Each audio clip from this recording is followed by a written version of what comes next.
What's up, everybody? Paul here from the Hoops Crew, and it's been a while since I've done a video, and it's good to be back. People have been checking out the Summer Series videos as they gradually roll out, and Ben's really horrible attempts to mask the fact that we've been pre-recording those. But it's good to be kind of doing a video about something topical, about something newsworthy. We know that people have been coming in and checking those out whenever I've done them. So thank you very much for everyone who's supported over the course of 2024. Depending on the timing, this is something the 22nd of December when I'm recording this. This may be the last dedicated video of my own that I put out before the year is out. You might even notice there's a little handle and everything down the bottom here. Like we're working on some graphics, we're working some things for next year, and I'm kind of using the template for that right now. So that's all very exciting as well. Not going to show my hand too much at what that involves just yet, though. Today, we're going to talk about Tom de Koning. Not Sam, Tom. Carlton's Tom. Because he's made some comments over the course of the week that I find a little intriguing, especially with the backdrop of some things I know over the course of the last few years. And so we're going to get into Tom's future, whether he does in fact become a cat, and a whole lot more.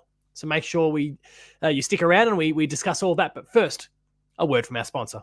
The Hoops Crew Media Network is proudly sponsored by Cyril Cook Florist, established in Geelong since 1915. Visit their website at www.cyrilcookflorist.com.au.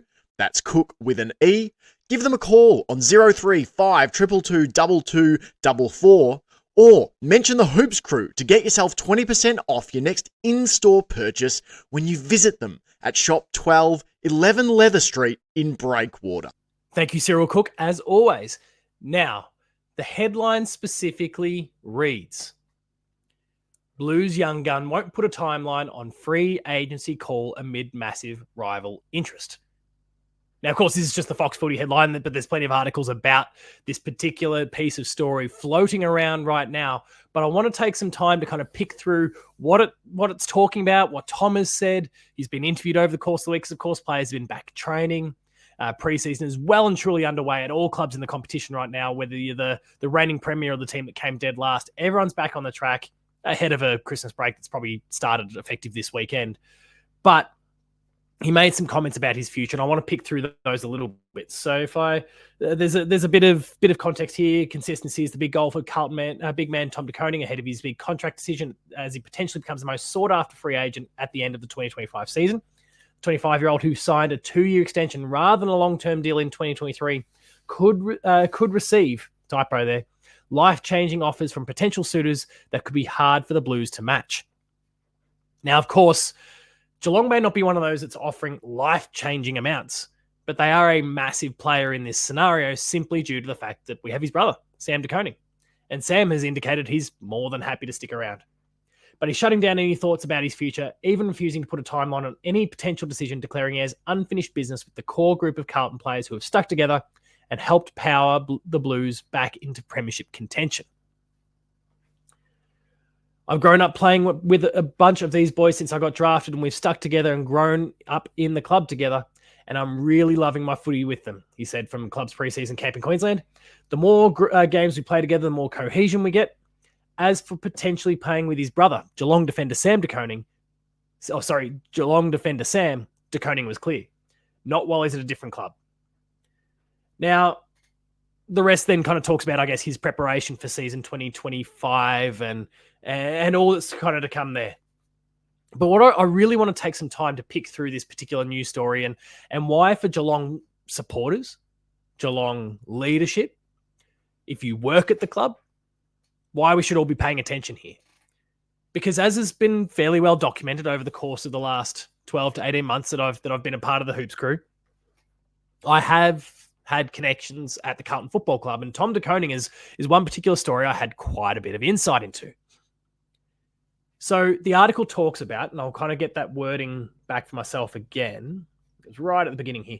The 25-year-old who only signed a 2-year extension rather than a long-term deal in 2023.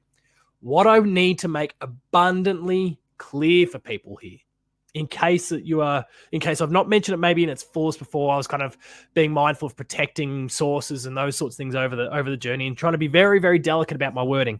But I'll not mince my words here. Tom de Koning, at the point that he signed towards the back end of 2023, and this was just before the finals where he signed on. He was one of many Carlton players the Carlton Football Club wanted to delist or wanted to trade, wanted to extract some value from and move on at the end of 2023, going into the end of 2023. Tom, as well as several others, committed to the club for what they may not even been aware of was a low ball offer. The goal was to flush a few of them out with offers that were below what they wanted, and they might have explored their interests elsewhere. But instead, Tom and several other players, who I won't be naming, took those deals, not necessarily realizing they were low ball offers, but took them for the reasons that Tom has spoken about here in the article, where he's talking about how, the more we play together, the more cohesive we get. I've grown up playing with a bunch of these boys. For his commitment to the Carlton Football Club, he took that offer, even though it was well below what he deserved. And, well, look, actually, there could be an argument, whether it was well below what he deserved, because at that particular point in time, he was very up and down, very inconsistent, hadn't really found his game the way he needed to. And then he signed that deal, and the final series of 2023, he broke out. He was exceptional through that final series. I felt like he was Carlton's best player in the 2023 final series. He was consistent. He was dominating through the ruck. He was doing a great job when he went forward. He was doing everything that Carlton needed him to do. He was huge. And he paid back the club in spades. Not that they gave him a lot. Rolling in 2024, and that momentum's continued. Now, of course, consistency, he talks about consistency. Injury's been a bit of a challenge for him over that time, but he found that consistency in his game and continued to deliver throughout the season. It was fantastic for him, and it adds a lot to his trade and value. So now we kind of shift our eyes over to this deal. I think Tom de Koning is very, very much gettable. I'm sure by now he's realized that he was lowballed in that deal, that the amount that he was paid was well beneath what he was worth at the time, and now his value's grown even further. And there's a lot of challenges that the club are facing in terms of retaining players on their list, because there's a lot of big packet earners. Think Paddy Cripps, think Sam Walsh, think Charlie Curnow, think Harry Mackay. Like, this is soaking up a lot of the high-end dollars, and there's a lot of other players that I didn't mention there. And eventually, players have got to fall out. And Ruckman, despite how great Tom is, Ruckman, aren't necessarily the player in a lot of clubs that you want to spend the majority of your money on. Max Gawn is one of the big exceptions in this game. So he's gettable because Carlton won't want to pay a packet to keep him. And then you factor in for Geelong the fact that his brother's there. That's such a temptation. Sam made it pretty clear during the off season, this past trade season, that he didn't want to leave, and the club wasn't willing to part with him. And as much as things were a bit of a challenge for Sam at the back end of the season, I think it was laid out for him what he needed to do to get himself to where he needed to be. And I think the club has probably recognised, and this is now just me purely putting my own opinion in here, I think the club has recognised that the best role for Sam is key defence. We'll go back to that role, I think, in season 2025, and he'll thrive. So Tom has his brother there at Geelong. Geelong has money, has means. So why not pick him up? And has a need for a ruckman, someone who's ideally kind of ready-made and good to go. Now, Tom's body has caused him issues at different points, but they've not always been the typical sort of ruckman issues. They've been collision things. They've been accidents. They've been unfortunate things that aren't necessarily directly linked to him being a ruckman. And so I think that as much as consistency has been a frustration for him, I think that bodes well in terms of his long-term physical health at whatever club he plays at, whether it's Carlton, Geelong, or someone else. And so I think Tom de Koning could make it across to Geelong at the end of the season. Now, I know this is all more like 12 months away. It's crazy that we're having these sorts of conversations at this point. But he is also having these conversations at this point. The media is asking the questions. He's responding to those, and he's not convincing in what he says. If we want to hone in on his comments about Sam, again, as for potentially playing with his brother, Geelong defender Sam, de Koning was clear, not while he's at a different club. Yeah, but you can play together when you're at the same club, can't you? May not be Carlton, but you might come across and then you're at the same club and you can play. Come on.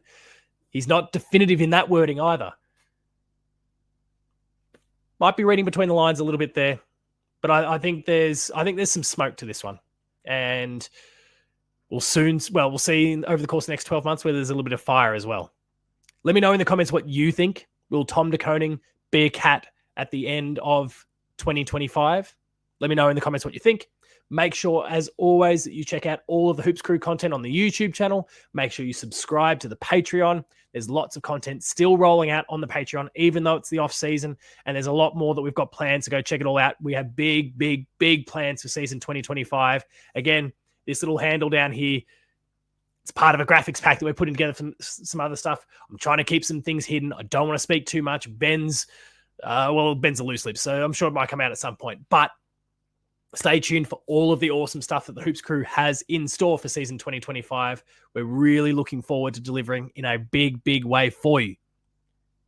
Until next time, remain Geelong strong. Thank you, Cyril Cook, once again. Thank you for watching, and I'll see you later.